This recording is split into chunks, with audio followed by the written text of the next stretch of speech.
Welcome. Today we're reading the chapter We Ambuscade the A-RABS of the novel Adventures of Huckleberry Finn.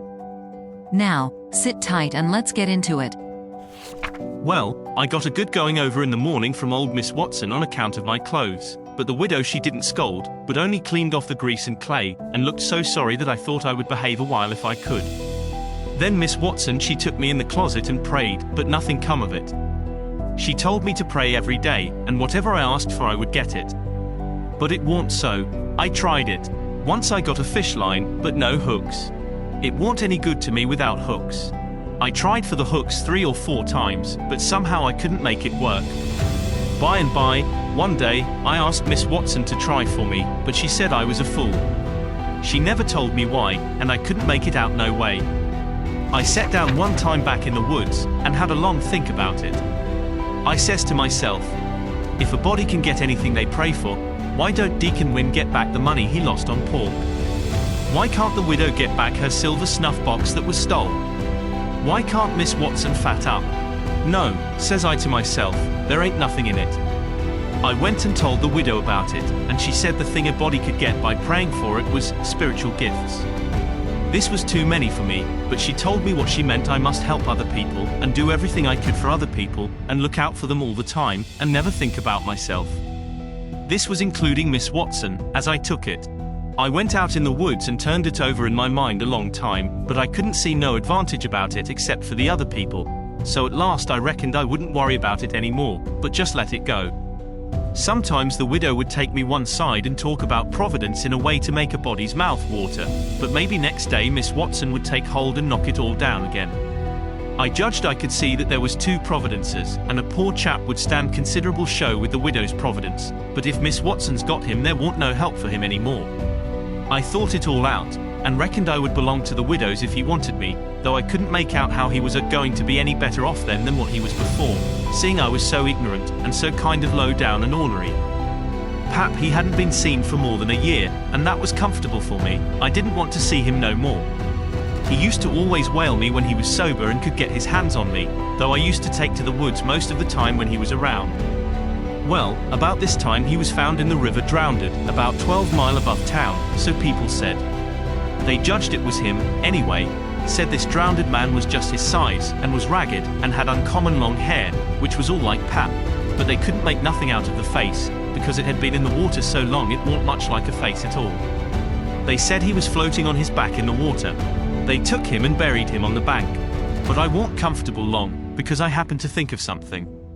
I knowed mighty well that a drownded man don't float on his back, but on his face. So I knowed, then, that this warn't Pap, but a woman dressed up in a man's clothes. So I was uncomfortable again. I judged the old man would turn up again by and by, though I wished he wouldn't. We played robber now and then about a month, and then I resigned. All the boys did. We hadn't robbed nobody, hadn't killed any people, but only just pretended. We used to hop out of the woods and go charging down on hog drivers and women in carts taking garden stuff to market, but we never hived any of them. Tom Sawyer called the hogs ingots, and he called the turnips and stuff jewelry, and we would go to the cave and powwow over what we had done, and how many people we had killed and marked. But I couldn't see no profit in it. One time Tom sent a boy to run about town with a blazing stick, which he called a slogan, which was the sign for the gang to get together, and then he said he had got secret news by his spies that next day a whole parcel of Spanish merchants and rich A-RABS was going to camp in Cave Hollow with 200 elephants, and 600 camels, and over 1,000 sumpter mules, all loaded down with diamonds, and they didn't have only a guard of 400 soldiers, and so we would lay in ambuscade, as he called it, and kill the lot and scoop the things. He said we must slick up our swords and guns, and get ready. He never could go after even a turnip cart, but he must have the swords and guns all scoured up for it, though they was only lath and broomsticks, and you might scour at them till you rotted, and then they weren't worth a mouthful of ashes more than what they was before. I didn't believe we could lick such a crowd of Spaniards and A-RABS, but I wanted to see the camels and elephants, so I was on hand next day, Saturday, in the ambuscade, and when we got the word we rushed out of the woods and down the hill. But there weren't no Spaniards and A-RABS, and there weren't no camels nor no elephants. It weren't anything but a Sunday school picnic, and only a primer class at that. We busted it up, and chased the children up the hollow, but we never got anything but some donuts and jam, though Ben Rogers got a rag doll, and Joe Harper got a hymn book and a tract, and then the teacher charged in and made us drop everything and cut. I didn't see no diamonds, and I told Tom Sawyer so. He said there was loads of them there, anyway, and he said there was A-RABS there, too, and elephants and things. I said, why couldn't we see them? Then, he said if I weren't so ignorant, but had read a book called Don Quixote, I would know without asking.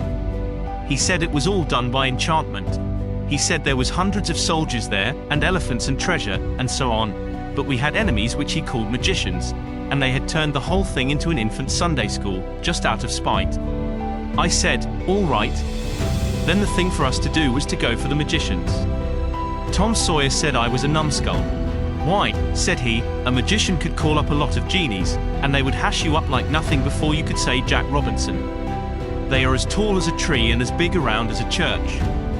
Well, I says, suppose we got some genies to help us, can't we lick the other crowd then? How you going to get them? I don't know. How do they get them? Why, they rub an old tin lamp or an iron ring, and then the genies come tearing in, with the thunder and lightning ripping around and the smoke rolling, and everything they're told to do they up and do it. They don't think nothing of pulling a shot tower up by the roots, and belting a Sunday school superintendent over the head with it or any other man. Who makes them tear around so? Why, whoever rubs the lamp or the ring. They belong to whoever rubs the lamp or the ring, and they've got to do whatever he says. If he tells them to build a palace 40 miles long out of diamonds, and fill it full of chewing gum, or whatever you want, and fetch an emperor's daughter from China for you to marry, they've got to do it, and they've got to do it before sun-up next morning, too. And more, they've got to waltz that palace around over the country wherever you want it, you understand.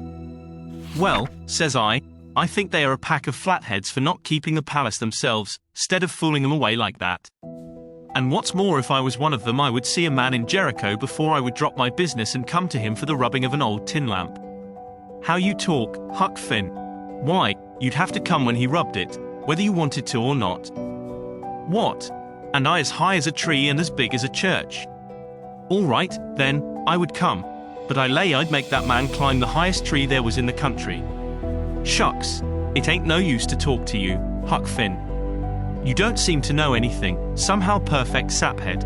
I thought all this over for 2 or 3 days, and then I reckoned I would see if there was anything in it. I got an old tin lamp and an iron ring, and went out in the woods and rubbed till I sweat like an Injun, calculating to build a palace and sell it, but it warn't no use, none of the genies come. So then I judged that all that stuff was only just one of Tom Sawyer's lies. I reckoned he believed in the A-RABS and the elephants, but as for me I think different. It had all the marks of a Sunday school. Did you enjoy today's chapter of Adventures of Huckleberry Finn? Why not subscribe and ring the bell?